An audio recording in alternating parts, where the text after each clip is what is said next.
Bismillahirrahmanirrahim. Assalamualaikum warahmatullahi wabarakatuh. Perkenalkan, nama saya Lutfi Abinoval Febrianto. Saya mahasiswa Amit JTC Semarang, NIM 19021413. Saya di Prodi D3 Komputerisasi Akuntansi. Pada kesempatan kali ini saya akan mempresentasikan tugas analisis perancangan sistem informasi penjualan barang pada counter Diana Sel.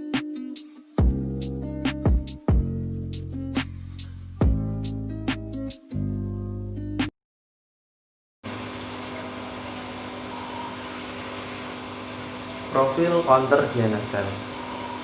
Counter Diana Sel adalah toko yang menyediakan berbagai pulsa, paket internet, dan aksesoris smartphone. Pendataan penjualan barang seperti paket internet dan aksesoris smartphone di toko ini masih menggunakan dengan cara manual. Karyawan yang dimiliki toko ini ada dua, satu mengurusi penjualan barang dan satunya lagi mengecek dan menginput barang masuk dan keluar. Toko ini memiliki banyak sekali barang.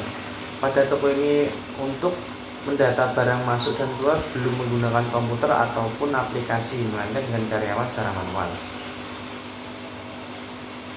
Selanjutnya, pengamatan. Counter adalah toko atau tempat untuk memasarkan suatu barang atau suatu hasil produksi seperti pulsa, paket internet, aksesoris, dan masih banyak lagi. Salah satunya counter Diana Sel adalah sebuah toko atau outlet penyedia pulsa, paketan, aksesoris, dan lain-lain yang berdiri pada tahun 2016 sampai sekarang. Seiring berkembangnya waktu, counter Diana Sel ini menjadi maju dengan adanya aplikasi online yang dapat memudahkan bertransaksi dari jarak jauh maupun dekat.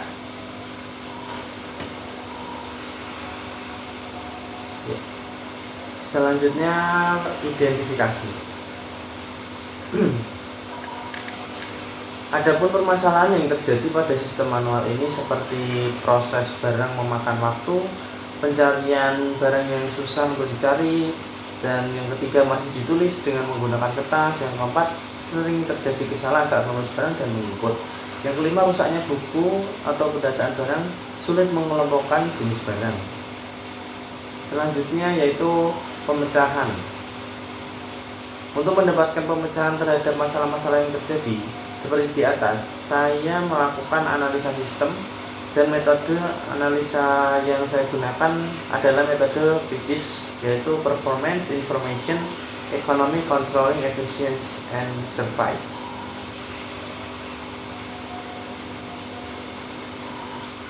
Selanjutnya, tabel analisis.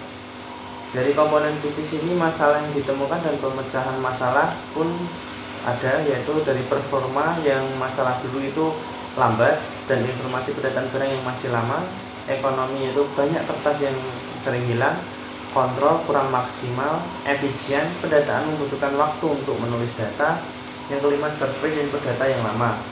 Yang selanjutnya, pemecahan masalah yang baru ini, performanya menjadi menggunakan sebuah aplikasi, lalu informasi juga menginput dengan menggunakan program komputer, dan ekonomi menggunakan sistem, lalu kontrol pendataan data dengan sebuah aplikasi komputer dan saat mengakses menggunakan password atau kode. Yang efisien, antri penginputan tetapi lebih cepat. Yang terakhir, service-nya input data tidak lama.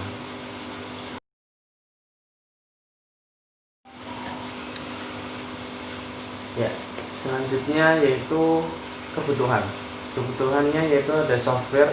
Pertama, menggunakan Windows 10 sistem operasinya. Yang kedua, menggunakan Microsoft Access. Yang ketiga, menggunakan PHP MyAdmin. Selanjutnya, kebutuhannya hardware, yaitu menggunakan WiFi. Yang kedua, kabel jaringan. Yang ketiga, printer. Dan yang keempat, komputer. Lalu untuk brandware-nya yaitu hanya admin saja. Ya. Selanjutnya, FOD sistem lama. Ya, ini gambarnya kode sistem lama, yaitu sales pertama-tama memberikan nota barang. Selanjutnya, admin membuat nota barang sebanyak 2 rangkap. Yang satu diarsipkan dan satunya lagi untuk membuat laporan. Setelah itu, setelah membuat laporan barang itu menjadi 3 rangkap.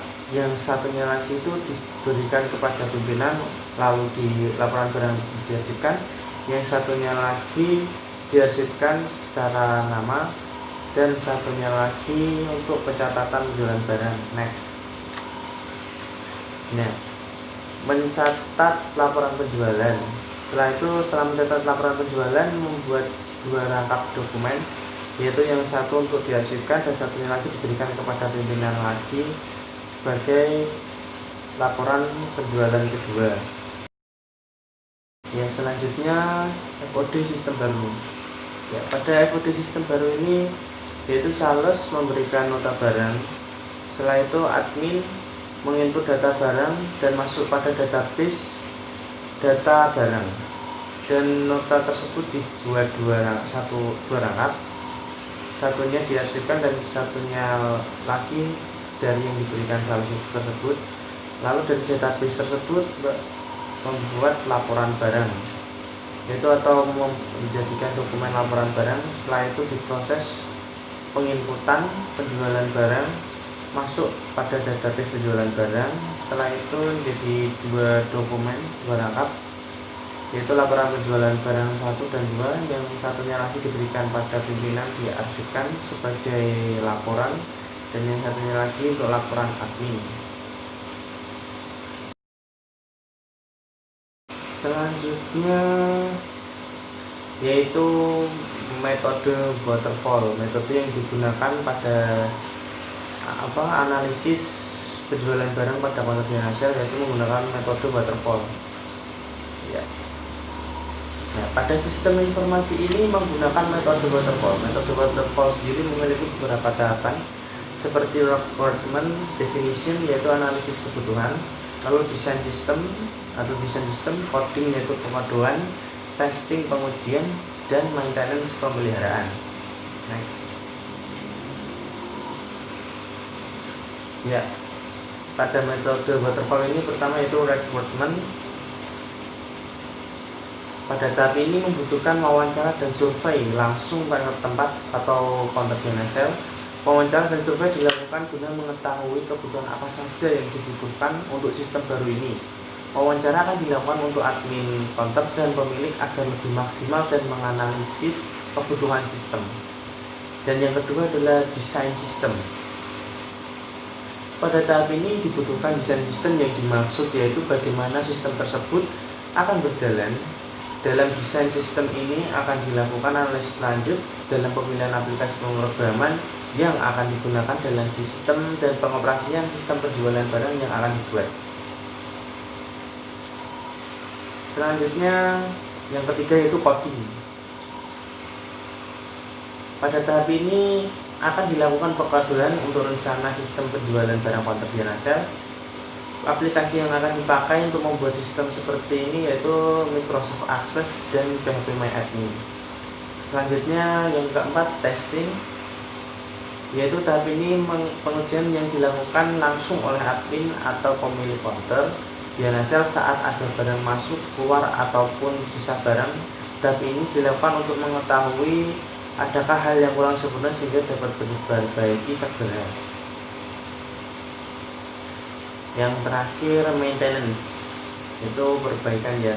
Dalam tahap ini digunakan untuk meningkatkan kinerja sistem yang sudah jadi sebelumnya menjadi lebih sempurna dan mengurangi kesalahan-kesalahan sistem yang terjadi setelah tahap testing. Selanjutnya saran dan kesimpulan, yaitu kesimpulannya dari analisa sistem pendataan barang di kontrak finansial dapat ditarik beberapa kesimpulan, yaitu sistem pendataan barang yang sedang berjalan saat ini memiliki banyak kelemahan. Hal tersebut secara tidak langsung berdampak pada tingkat efektivitas dan produktivitas perusahaan.